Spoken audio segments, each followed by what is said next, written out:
Please help support the channel by visiting our Amazon store, affiliate link below. Hey, what's going on, everybody? My name is Matt Jarbo. This is $3 Theater, and this is my review, my what I think of Star Trek Discovery Season 1, Episode 3, Context is for Kings. Now, I'm not going to lie, I was very much excited to see this episode, and the reason why I was excited to see this episode is because I enjoyed the pilot, the first 2 episodes, if that's what you want to call it. I look at it as more kind of like a setup film or like a prequel movie, something akin to what you would have seen on Firefly when you got it and you popped it in and you found out there's kind of like prequel episodes before the first aired episode back in 2003. And it's like, oh, okay, cool. Like this kind of set the scene and set up some of the characters. And, you know, it wasn't perfect by any stretch of the imagination. Some called it a relative tech demo or just a pitch that they filmed. And then this was going to be the meat of the series. And I have to agree, this was a vast improvement on the last episode. However, I can probably tell you right now that a lot of the detractors from the first 2 are going to watch this and probably not think anything better of it. I, however, was pleasantly surprised. In fact, I really kind of dug the story this time, which goes as: 6 months after her sentence, Burnham is on an unexpected prison transfer when an emergency forces her shuttle to be rescued by the USS Discovery. After spending several days on the ship, Burnham is ordered by its captain, the mysterious Gabriel Lorca, to assist with the scientific assignment. Burnham overhears Lieutenant Paul Stamets, an astromycologist who is leading the assignment, discuss an upcoming experiment with a colleague serving on another starship. Lorca is soon informed of an incident on the Discovery's sister ship, the USS Glenn, that has killed the entire crew.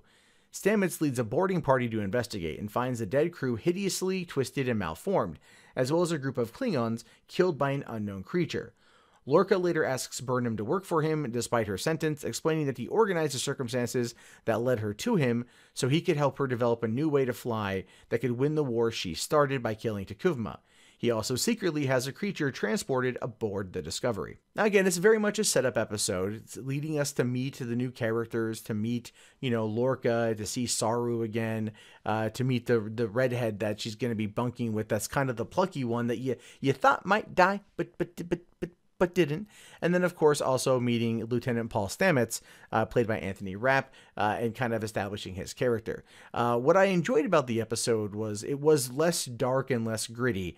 It felt I don't want to say hopeful, because it wasn't hopeful at all. It's still kind of a grim, dark, prime timeline take on the whole story. But it felt more like it was meant to be Star Trek, and this is something that's going to be holding new territory. This, being the USS Discovery, which is basically kind of given a blank check to find a way to win the war against the Klingons, which is one of the reasons why Captain Lorca really wants Michael Burnham around, simply because she's going to, be able to use her instincts that she learned when she was stationed, growing up on Vulcan, to help him learn how to fly this new, using kind of like nanocytes, parasites, something along those lines, like little microbes or whatever you want to call them, that are going to help them basically try to like fold space and transport from one piece of the galaxy to another. And that actually is what happened to the sister ship, the USS Glenn. The people there became twisted and deformed when they were all accidentally killed from warping in and out of time and space. What I'm assuming with that particular creature is that the creature was something that transported in with them, that came back through when they were doing all that, and which is one of the reasons why it was there. The cool thing too is that they actually brought in the Klingons for a brief moment. There was the Klingons, like an army, like a platoon of 12, right, as came across the ship, decided to kind of salvage it, and inside they were all killed by this particular creature. But what set up for like probably what I thought was gonna be a really cool like Predator moment was they get on the ship and they're like wondering like who the hell killed the Klingons, what the hell killed the crew, and then the one plucky girl hears something, and she pulls out her phaser, and she's like, come on out, and here's a Klingon, and he looks at her and he goes, shh, and then the one girl's like, did he just shush you? And then the creature grabs the Klingon and pulls him back. I mean, you saw it coming in that moment, but part of me thought, oh, they're going to team up with the Klingon. That's going to be dope, because, mutual survival in that moment in time. Didn't happen, but it would have been a really cool setup if they did. Then, of course, Michael then tricks the creature to get into the ducts. She then is able to calculate her escape by dropping out of the air duct right into the back of the shuttle. They take off, and then of course they destroy it from space. This episode, it was very simple. It was a very simple episode, but I think that was more to the point. Her being on the prison shuttle, them getting kind of stranded, needing to be rescued by the USS Discovery, and then of course the other prisoners that were there tried to kill her because they wanted to get back at her for what happened with the last 2 episodes, where you find out that 8,167 people were killed on that incident, and or in that encounter. And so they blame her and they're mad at her. And then she understands that. But of course, she fights back. She kicks their ass. And it was kind of a test, really, from Lorca. Lorca's an interesting character at this point because we don't know anything about him. At the end of the episode, when he actually had that creature, in his room and on the ship, my girlfriend even asked, she's like, is he the bad guy? Are they setting him up to be the bad guy here? Is he going to be the one that, is going to be doing some kind of really crazy, unethical stuff? But all things considered, by him bringing Michael Burnham on board, he's already doing something woefully, unethical, at least concerning Starfleet. But he doesn't care about any of that. His job is to do what needs to be done in order to win the war. And the USS Discovery, at least according to Saru, has the ability to run 300 concurrent scientific missions simultaneously in order to help them better figure out a way to take the Klingons out. So that's kind of an interesting setup right there, in my opinion. It's going to definitely be pushing, I guess, like maybe the bounds of logic, maybe a little bit to the edge, especially concerning Star Trek, given the fact that this is 10 years prior to the start of the original series. And that was a huge point of contention for a lot of critics from last week's episode, was all about how, the point of, like they didn't have this technology back then. This technology wasn't there. And I thought about that quite a bit when I was watching the show, and my thought was basically they're going to adapt it. It's an adaptation. Some are pissed off that they should just put it in the Kelvin timeline, and I'm actually of the belief that it probably would fit better in the Kelvin timeline versus being in the Prime. But I think we're going to get to a point, maybe 5 or 6 episodes in, where this no longer becomes that much of an issue. There was already a built-in level of hatred for this series before the 2 episodes last week even aired. Don't get me wrong, CBS completely bungled how they did the entire thing. And that's going to impact it in the long run. Well, maybe not outside of the United States, but definitely inside the United States. Outside of the United States, it's on Netflix week to week. Here in the United States, CBS All Access. So it's not going to work out well for CBS All Access. But I do feel that this show has the opportunity, has the potential to grow on people. And I will say that with the episode, it was directed by Akiva Goldsman, who I'm not particularly a huge fan of in terms of screenwriting. He wrote The Dark Tower this last summer. He also wrote Transformers 5, and both of them tanked. But he also wrote and directed I Am Legend, which I really liked. And his directing here felt like a creature feature. And I don't know how well that ties into a Star Trek show. There will be people out there who absolutely disagree with me on this. But I did enjoy essentially what he did with it. He established that this is not like your granddaddy's Star Trek. You know what I mean? Like, that's kind of what he did. This is going to be a little bit darker. It's going to be a little bit grittier. They're going to encounter creatures that they don't understand that are going to frighten them. They're going to encounter situations where people can die and they will die in ways that are not just going to be, oh, there's the red shirts. Oh, there they go. It's not going to be handling things that are going to be seen later on as a running gag. And again, I don't know how good the show's going to turn out. I don't know if it's going to be good, or if it's going to be crap, or if it's going to be mediocre.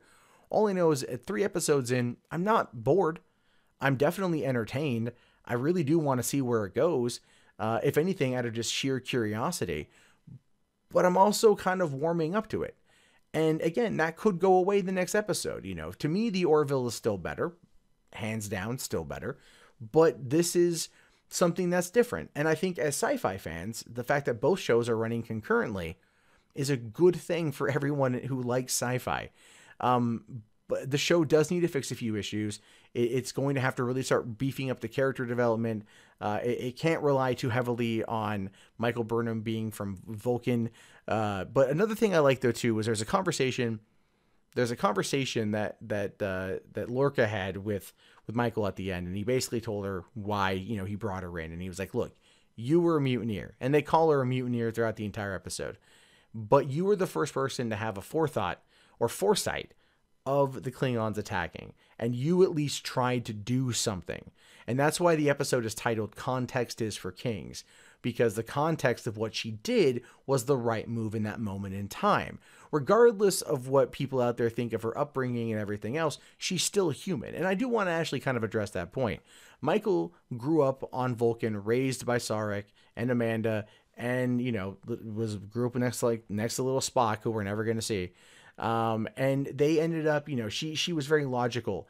That's her entire upbringing, but she's still human at her heart.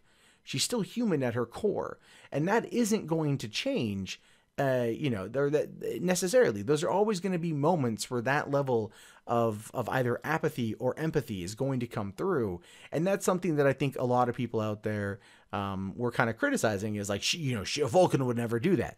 Well, she's not Vulcan.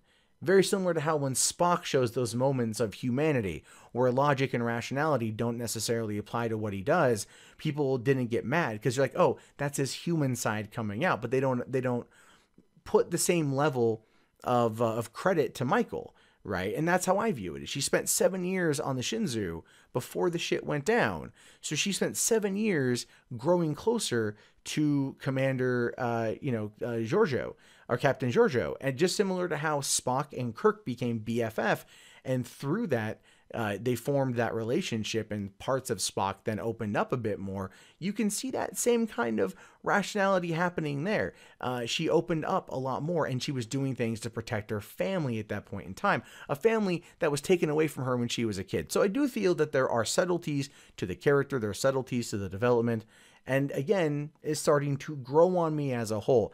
Last week, I wasn't entirely sure why Sonequa Martin Green was so heavily coveted for this role, and I think this week she definitely showed why they liked her.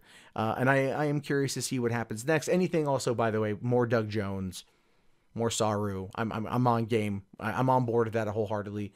And I did like Jason Isaacs as Captain Lorca and Anthony Rapp as Shemitz, and I'm hoping that we get these better takes on the characters, that we get more character development, and everything else. But again, I can see why people out there don't like it, but it's growing on me. It's not my favorite thing ever, but yeah, I think there's more good there now. This episode, I think there's more good than bad.